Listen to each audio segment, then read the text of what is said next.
All right, let's begin. The Democrats know their socialist agenda is not what the country wants.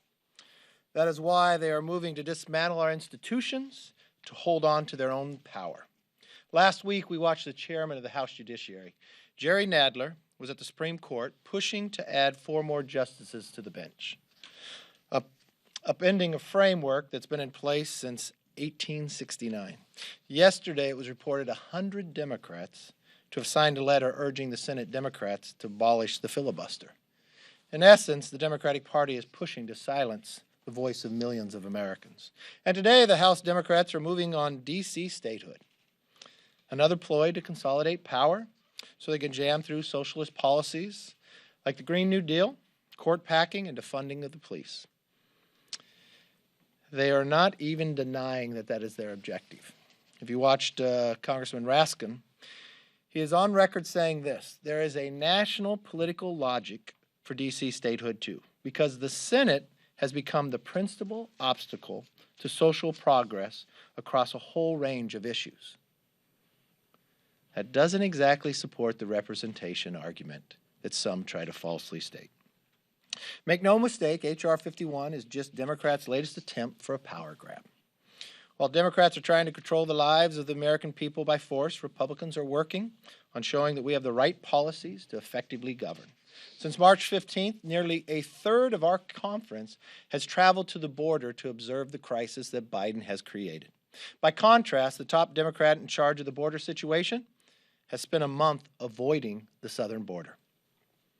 We have offered common sense solutions to address Biden's border crisis, but Democrats have chosen inaction.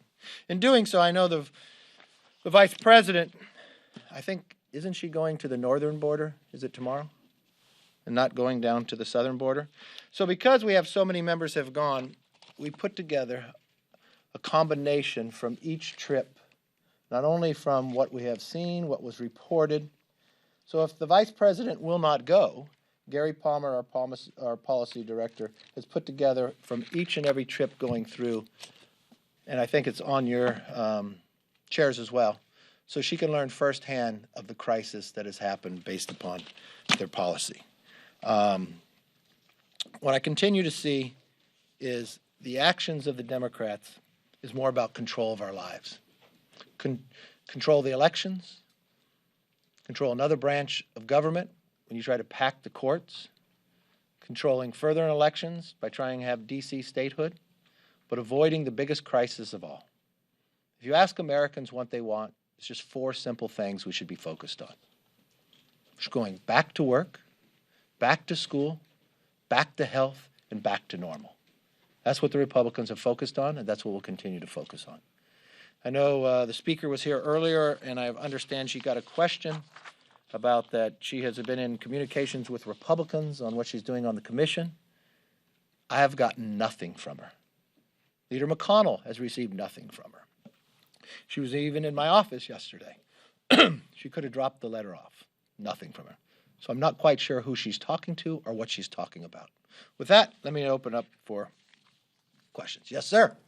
Sir, there is this audit of ballots going on in Maricopa County out in Arizona. And I'm wondering, is there a value in an audit like this at this point, given the election happened so long ago? Also, if there is a material difference in the vote totals in this audit, this ballot audit, what is the way forward given the election happened so long ago?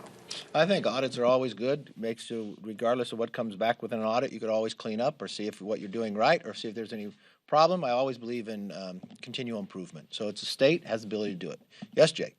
On the January 6th thing, let's say you did get a piece of paper and what she's laid out is she's going to give you equal representation, Republicans and Democrats.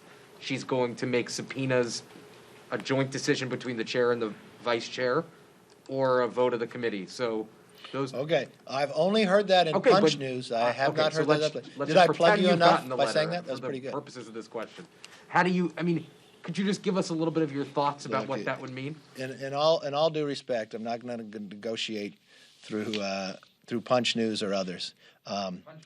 Punch Bowl News. I'm sorry, I'm getting it wrong. Get it wrong.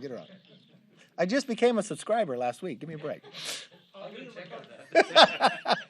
Oh, have we finally? I don't know yet. Okay. Look, I was very clear with the speaker early on, so was Leader McConnell, and so were those who did the 9/11 Commission.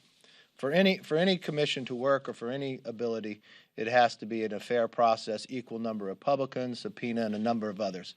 We said that was the minimum to sit down to negotiate. She hasn't even responded to us or talked to us, so it's still a long way away.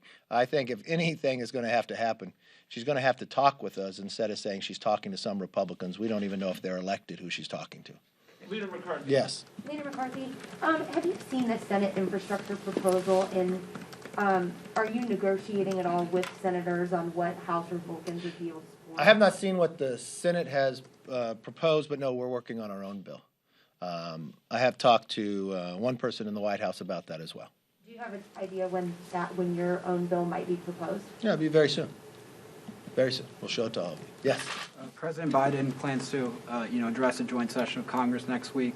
Have you been briefed by the Capitol Police, any, relevant law enforcement affiliates on the posture for the joint session?